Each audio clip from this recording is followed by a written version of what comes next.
Hi guys, it's Rupert here. So first of all, thanks, and I'm super excited to be here. It's late on at night in A&E Du Bruges, and Edie and Estelle aren't here. So I thought I'd take this opportunity to try and save this brew. It's Spacehopper and it tastes delicious. But yeah, it was brewed on setting 2 as Edie promised he would do, but it hasn't. It's a little bit on the depressurized side. It was only 16 psi to start with, and now that he's poured 4 pints out of it, it's down to 2 or 3 psi. So Rupert thought he would sneak in and do a bit of work. So you can either do this, or I think Pinter are now suggesting that we up the pressure gauge, so turn your PRV whilst brewing to 3 or indeed 4.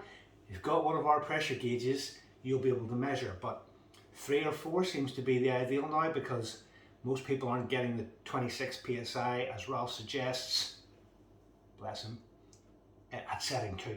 But alternatively, you can rig up one of these. So hopper bottle, that's the easy bit.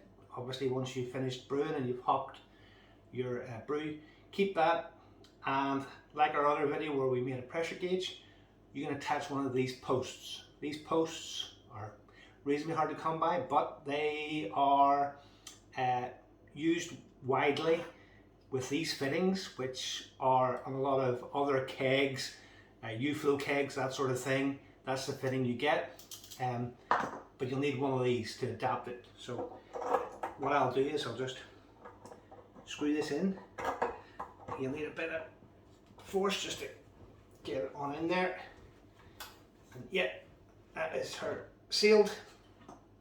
You just need to pull back the collar and click it on, and you need to attach your CO2 cartridge like that.